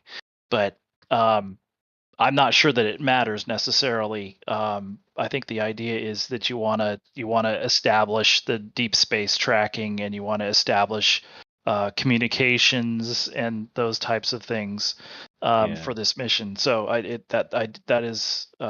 it's a very interesting mission to me, and it's Yeah, also coming definitely. right up. It's coming up very soon. Yeah, it's right around the corner. Super exciting. Um, looks like we have some more Corona like Corona beer comments here. Gosh. One from It's one from already Kyle here. time to start drinking in Australia, I think. I think so. Yeah, that's he asks how much Corona beer can we buy for the same amount of fuel that the crawler uses for this trip? Well, I don't know. 710 gallons of beer? Oh Yeah, boy, I've never measured beer in gallons I before. know, right? That sounds kind of crazy. I feel like that'd be a funny song. 710 gallons of beer on the crawler way. In the crawler, yeah. What I really love about this view as it comes by us, though, is you can see the light filtering through the tower onto it, Yes. and it's creating Yes. different lighting patterns and grid patterns on it. It's really gorgeous as it rolls by us here at night. But I know we've also Yes. got a lot more questions, but I just wanted to point that out real quick. Yeah, no, absolutely. No. And gotta enjoy the rocket while we have these beautiful views here. But yeah, going back to some super chats here. Musical Wolves has said NASA equals National Abbreviation Space Administration, and I'm gonna have to agree with that because this next question from James includes an abbreviation that I am not familiar with. So I'm gonna have to ask Mr. Chris to elaborate on what a BOLE is. Oh, Bulle, those are the boosters. Okay, those are the Bulle, boosters. yes. What does it stand for? Yes. Booster. Booster obsolescence life extension. Okay. Okay, cool. So James is asking about the boosters, and he says, "So will the Bulle still have the black look?" Also, now that I'm remembering, wasn't there a liquid-fueled Bulle SLS looked at? Oh boy, so many questions in there. I'm gonna take this as succinctly as I can. Will the Bulle boosters be black? I don't know. Probably gonna come down to an aesthetic look on that one and what materials are ultimately chosen. To do that, I would not be surprised if they ended up looking white like this. Because white is also a thermal protectant to your outer casings. In terms of heat reflectivity and stuff like that. So I would not be surprised if they ended up looking very, very similar to what you see now, because there is a lot to be said about keeping the same outer mold line, which just basically means the outer look, the outer dimensions of the booster, because then you don't have to redesign a mobile launch platform. You don't have to redesign a hold down post. You don't have to redesign connection points to the rocket. So if they can keep the outer part the same and then just change everything else about them, well, not everything, but you know what I mean, that's easier to do. Very much the same way. Oh, we have a real life example of this. The Atlas V rocket switched from Aerojet Rocketdyne AJ60 solid rocket boosters, solid rocket motors to Northrop Grumman GEM 60 solid rocket motors. And basically, they just took basically when they were making the switch, they just said, okay, we can't redesign the vehicle. So we just use the same basic outer mold line design, but the internal propellants are different. The internal energy and kinetics are different, but you would never know it just looking at the outside of them. In that regard. So Atlas actually switched the boosters that it used, but it was fascinating talking to Northrop Grumman about how they did that because they basically had to utilize what was already there, just with Northrop Grumman boosters, not Aerojet boosters. So it wouldn't be surprised if they end up looking like this. Were there liquid fueled boosters at some point? Oh God. So this would be block 2 of SLS.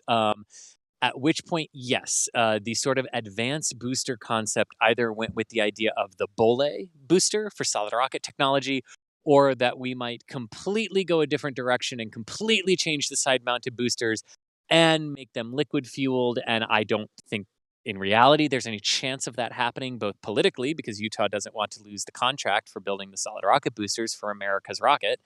And also changing from solid to liquid. Oh my gosh, the stuff you would have to redesign, Mm-hmm. the new analyses you would have to do on the rocket. I mean, Jeez. oh my God, it's really difficult to change at this point from solid to liquid, but it's easier to just change from solid to solid, if that makes sense. Yeah, Yeah, and absolutely. just again, you could use if you happen to be watching the development of the Omega, the boosters, the Yeah. first stage and the second stage, you could see in the ground test firings that the casings were, I assume they were painted white, but Yeah. I think that's probably a reasonable guess, is that they'll be painted white for, like, like the things that you were talking about. That would look really cool, honestly. Black. Yeah, and black replacing or them, They and then would that's look the cool, thing, yes. is replacing the solid boosters with liquid boosters would, you would essentially be creating a new launch vehicle. It would look very Yeah. similar to what you have here, but it would be a different core stage. It would be a different, the boosters would be different, obviously, too, but it'd be a different core stage. You'd have different loads. You'd have different, all sorts of fun things. So yeah, Oh, that's it one way would to be, all sorts of fun yeah. things. Yes, exactly. So yeah, and so yeah, with the whole advanced boosters thing, I think, I think we've been discouraged from talking about them for a little bit too. So yeah, I don't think that's been. I think that went away when they decided to go with the exploration upper stage. They chose to go that route, rather than the first upgrade being the exploration upper stage versus the first upgrade being the advanced boosters. And so once they picked the EUS, I think what they're going to do with the boosters is what we're talking about now, this Belay upgrade, which is and the reason it's called obsolescence and life extension is because it's you're going to be phasing in some of the technology from these boosters here, which are shuttle heritage, to the sort, I'm calling them Omega heritage just because they're going to use a lot of the technology from that, but they will phase in some of the other systems. Like they're looking at the hydraulic systems, for instance. They're going to do a test firing in Utah next month. They're going to test these shuttle heritage boosters with the Omega hydraulic system, which is used basically to push the nozzles around, which is how the vehicle is steered for the first 2 minutes in flight. So And those are there's the going to be this electric phasing in PDCs, and out. right? Right. Those the new electric ones versus the hydrazine ones, yeah. Right. Which in itself will greatly simplify SLS operations by removing an immensely hazardous product Right, that you and have that's to load into the boosters. Yeah. right, and so just one of those things is we're talking about 2 weeks from now until they're ready to do this countdown test. One of the major things that they need to do in between now and then is they need to load hydrazine onto the booster hydraulic power units, and that's a hydrazine is a toxic chemical, and so when they do that, they have to clear everybody off the launch pad except for these 4 or 5 people in self-contained breathing apparatus suits. And so that takes a couple of days to do. And so if you had electric power units instead, you wouldn't have to deal with these toxic chemicals. And so that's obviously something that they're looking at. And maybe they may not phase them in until they fly the new boosters, but they're taking a look at it. Wow, that would be great. Being able to clear that out would help quite a bit. S. Roger Block has asked, what about the ULA Vulcan? Sorry, need to swallow. What about the ULA Vulcan Flame? Is it also wasted paint? I'm assuming this is going back to our conversation about the swooshes, which were less than an ideal use of material.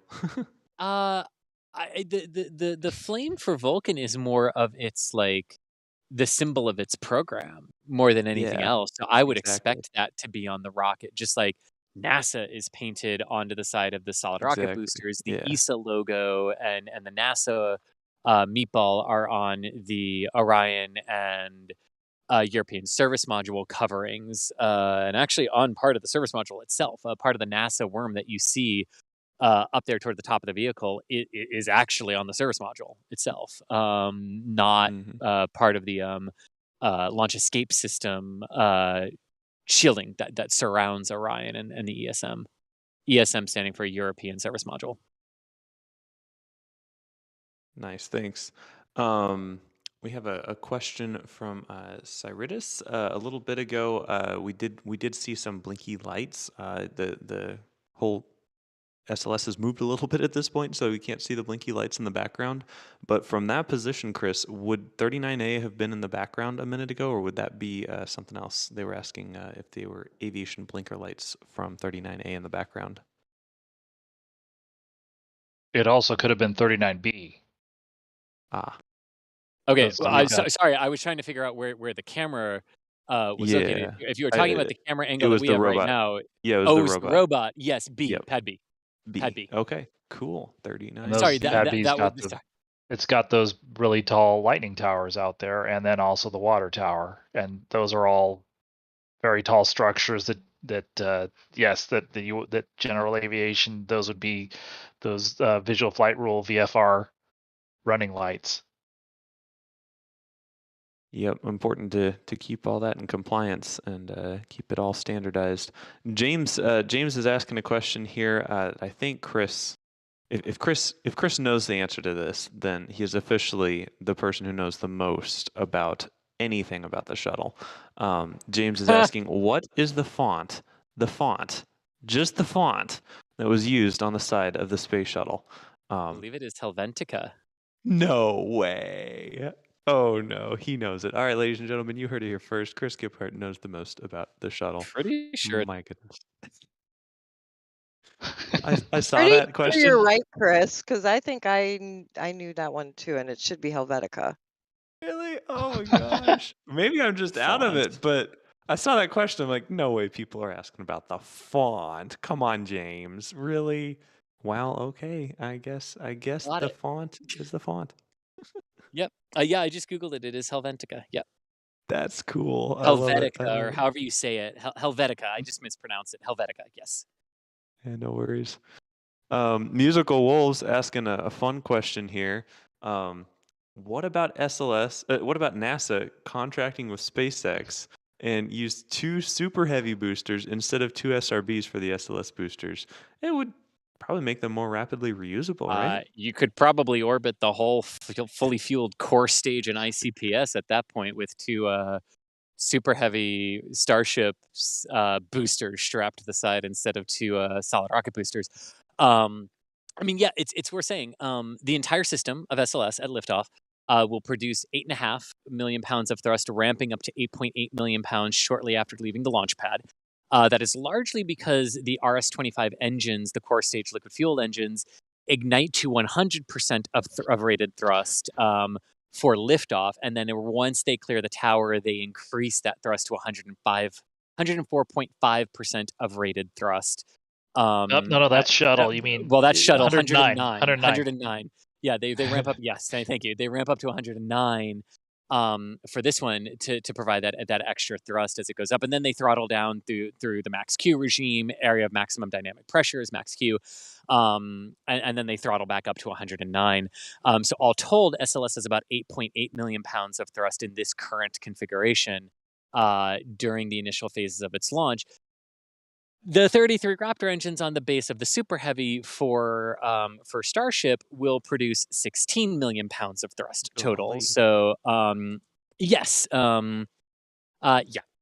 so there's quite a bit of a thrust difference at liftoff between the two systems. So if you go from 8 total to 32 with 2 Raptor, That sounds like a Kerbal problem.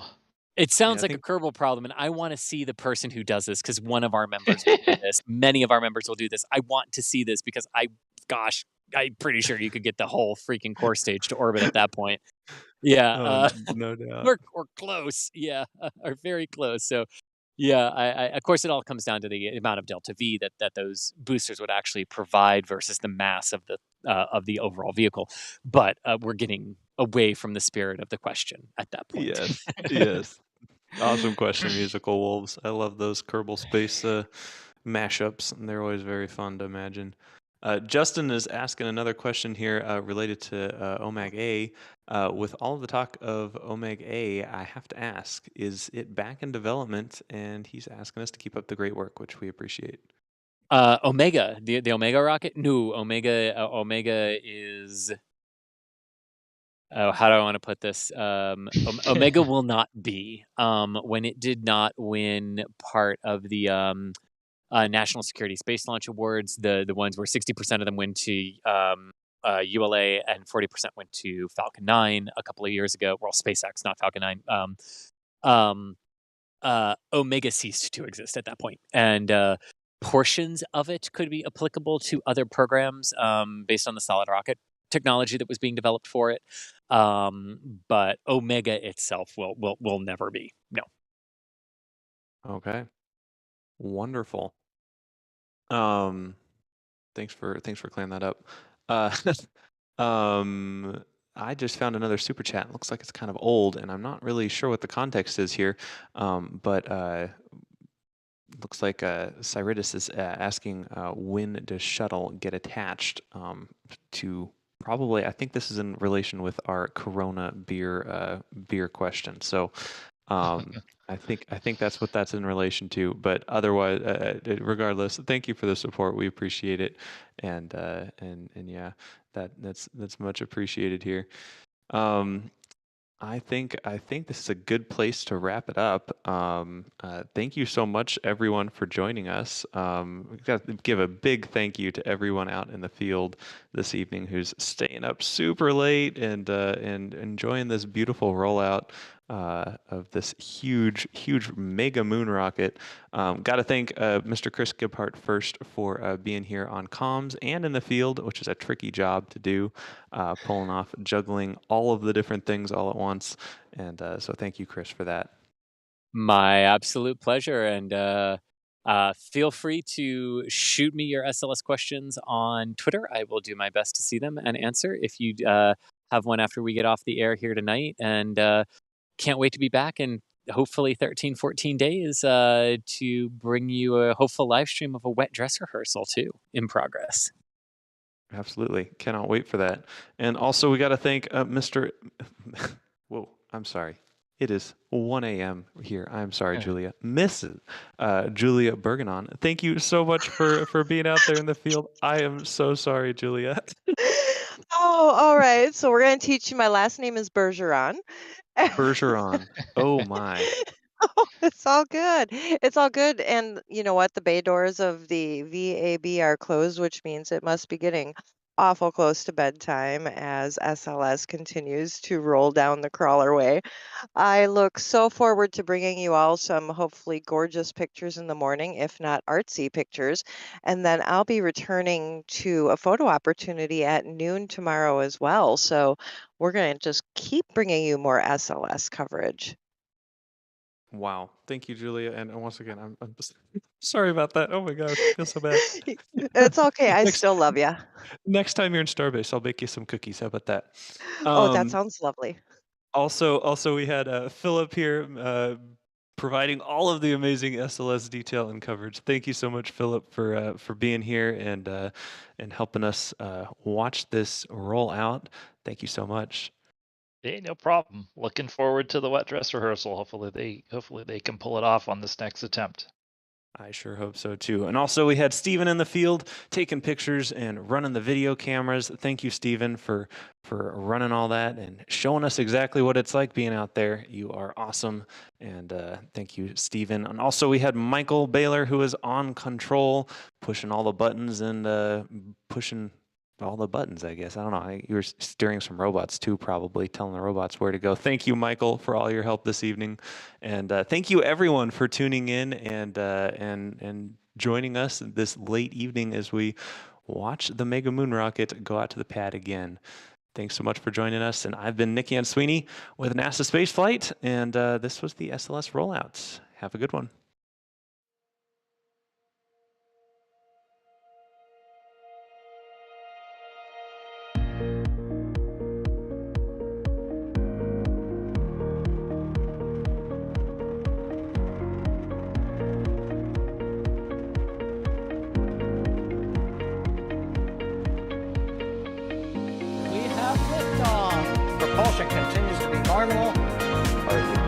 pressure looks good. Following up. Roger roll with Linus. Water towers, fly! Yes! Tango Delta nominal. Flight outside SCE off. Say again, SCE off. Yikes. You bet. Concur. We don't need any more of these.